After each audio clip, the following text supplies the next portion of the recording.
बिस्मिल्लाहिर्रहमानिर्रहीम अस्सलाम वालेकुम। आज मैं आप लोग के साथ बहुत ही मज़ेदार ग्रेवी के साथ अफ़गानी अंडा कोरमा की रेसिपी शेयर कर रही हूँ। इसे बनाना बहुत आसान है, खाने में इतना टेस्टी लगता है कि आप चिकन कोरमा को भूल जाएँगे। तो चलिए देख लेते हैं कि अफ़गानी अंडा कोरमा हमने किस तरह तैयार किया है। इसे बनाने के लिए एक मैंने पॉट ले लिया है, 1/4 कप कुकिंग ऑयल इसमें शामिल कर दिया है। अब 2 मीडियम साइज़ के रफली कट किए हुए प्याज़ इसमें डाल दिए हैं।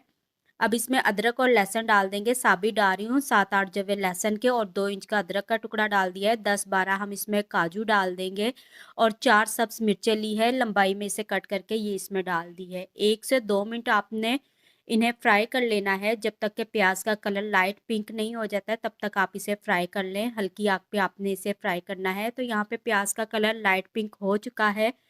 आपने इसे बाउल के अंदर निकाल देना है और निकालने के बाद आपने इसे ठंडा होने के लिए रख देना है। जब ये अच्छी तरह से ठंडे हो जाएँगे तो उसके बाद हम इसका पेस्ट बनाएँगे। अभी आप इसे बाउल के अंदर फैला कर रख दें। इस तरह ये जल्दी ठंडे हो जाते हैं। तो इसे मैं ठंडा होने के लिए रख दूँगी और दूसरी साइड पे हमने अंडे ले लेने हैं। 7 अंडों का इस्तेमाल कर रही हूँ। फ़ोर्क की मदद से आपने इसके अंदर होल बना लेने हैं। ये इस वजह से बना रही हूँ, जब हम अंडों को फ्राई करेंगे तो अंडे फटेंगे नहीं। जब अंडों को हम ऑयल के अंदर फ्राई करते हैं तो वो फट जाते हैं। इस तरीके से ये अंडे फटेंगे भी नहीं और जब हम इसे पकाएँगे तो अच्छी तरह मसाला अंडों के अंदर तक जाएगा। अब दोबारा उसी पॉट के अंदर हमने 1 चम्मच कुकिंग ऑयल डाल दिया है। अंडे इसमें शामिल करेंगे, थोड़ी-सी इसके ऊपर हल्दी डाल देंगे, हाफ़ टी स्पून मैंने हल्दी पाउडर और हाफ़ टी स्पून लाल मिर्चों का पाउडर इसके ऊपर डाल दिया है। अंडों को हमने अच्छी तरह से फ्राई कर लेना है, हल्की आग पे आपने करना है, जब तक कि इसके ऊपर कलर नहीं आ जाता है, आपने चम्मच को हिलाते रहना है, मसाले को आपने जलने नहीं देना है। इस तरह आप हिलाते रहेंगे, मसाला जलेगा भी नहीं और अंडों के ऊपर बहुत ही प्यारा गोल्डन कलर आ जाएगा। तो देखिए माशाल्लाह से अंडों के ऊपर बहुत ही ज़बरदस्त कलर आ गया है, इसको हम निकाल लेते हैं। और उसके बाद हम बाकी की चीज़ें तैयार कर लेते हैं। जो हमने प्याज़ वगैरह फ्राई करके रखा था वो मुकम्मल ठंडा हो चुका है।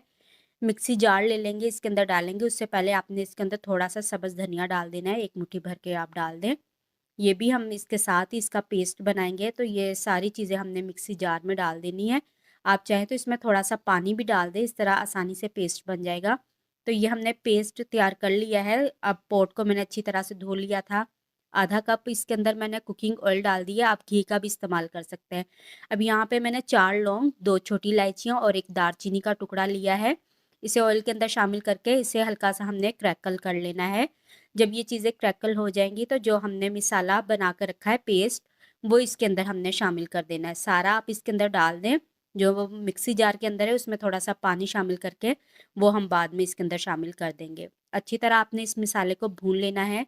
3 से 4 मिनट आप अच्छी तरह भूनें, जब ऑयल सेपरेट होने लग जाएगा तो उसके बाद हम इसमें बाकी की चीज़ें ऐड करेंगे। तो अच्छी तरह से मैं इसे भून रही हूँ। आप देख सकते हैं कि ऑयल सेपरेट होना शुरू हो चुका है। अब इसके अंदर हम कुछ पाउडर मसाले डालेंगे, बहुत ज़्यादा मसालों का इस्तेमाल नहीं होगा, कम मसालों के अंदर ही बहुत अच्छी हमारी ये रेसिपी बनकर तैयार होगी। अब इसके अंदर हाफ़ टी स्पून मैंने काली मिर्चों का पाउडर शामिल कर दिया है, हाफ़ टी स्पून मैंने ज़ीरा पाउडर, हाफ़ टी स्पून धनिया पाउडर डाल दिया है और हाफ़ टी स्पून या ज़रूर जितना भी आप नमक खाना पसंद करते हैं आप उतना डाल दें और हाफ़ टी स्पून इसमें मैंने गरम मसाला पाउडर शामिल कर दिया है। बस सिर्फ़ यही मसाले इसके अंदर जाएँगे। अच्छी तरह से इसे हमने मिक्स करना है, बार-बार आप हिलाते रहें। हमने इसके अंदर काजू डाले थे तो काजू नीचे लग जाते हैं, तो आपने इसे हिलाते रहना है। 2 से 3 चम्मच आपने दही इसमें डाल देना है, दही को आपने फेंट कर डालना है।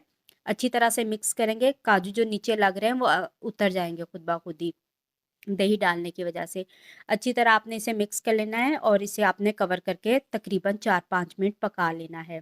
5 मिनट के लिए मैंने कवर कर दिया था, मसाला बहुत अच्छे तरीके से भुन चुका है और अब इसके अंदर हमने क्रीम डाल देनी है। आप दूध की मलाई भी डाल सकते हैं या आप डब्बे वाली क्रीम ले सकते हैं, डेयरी से भी मंगवा सकते हैं। वो इसमें मैंने आधा कप शामिल कर दिया है। क्रीम डालने के बाद आपने अच्छी तरह इसे मिक्स कर लेना है। जब क्रीम अच्छी तरह से इसके अंदर मिक्स हो जाएगी तो उसके बाद जो बाकी की चीज़ें हैं हम वो इसमें शामिल करेंगे। क्रीम को अच्छी तरह मैंने इसके अंदर मिक्स कर लिया है। मिक्स करने के बाद अब इसके अंदर थोड़ी-सी मैंने मेथी डाल दी है। सूखी हुई मेथी आपने हाथ से अच्छी तरह से क्रश करके इसमें शामिल कर देनी है। इससे बहुत अच्छा इसमें फ्लेवर आ जाता है। पूरे घर में इसकी खुशबू फैल जाएगी। अब फ्राई किए हुए अंडे इसमें हमने शामिल कर देने हैं। अंडे डालने के बाद अंडों को अच्छी तरह से आपने मिक्स कर लेना है। जब अंडे इस मसाले के अंदर अच्छी तरह से मिक्स हो जाएँगे तो उसके बाद आपने इसके अंदर थोड़ा-सा पानी शामिल कर देना है। तो पानी इसमें मैं शामिल कर दूँगी, तकरीबन आधा कप के करीब आपने इसमें पानी डाल देना है और एक बार आपने फिर अच्छी तरह इसे हिला लेना है। हिलाने के बाद हम इसे कवर करके पकाएँगे तकरीबन 5-6 मिनट के लिए। तो पहले आप अच्छी तरह इसमें मिक्स करें और उसके बाद आप इसे कवर कर दें। तो यहाँ पे 5-6 मिनट के लिए मैंने इसे कवर कर दिया था, बीच में 1 से 2 बार मैंने हिलाया था क्योंकि काजू जो है वो नीचे लग जाते हैं, तो इसलिए। तो बहुत ही मज़ेदार हमारा अफ़गानी अंडा कोरमा बनकर तैयार हो चुका है। चूल्हा मैंने बंद कर दिया है और इसे हम बाउल के अंदर निकाल लेंगे। ग्रेवी भी आप चेक कर सकते हैं, माशाल्लाह से बहुत ही ज़बरदस्त बनी है। थोड़ा-सा सब्ज़ धनिया इसके ऊपर स्प्रिंकल कर देंगे, तो मज़ेदार सी हमारी अफ़गानी अंडा कोरमा की रेसिपी बनकर तैयार हो चुकी है। आप इसे तंदूरी रोटी के साथ खा सकते हैं, घर की चपाती के साथ खा सकते हैं, नान के साथ भी खा सकते हैं, बहुत ही टेस्टी लगता है।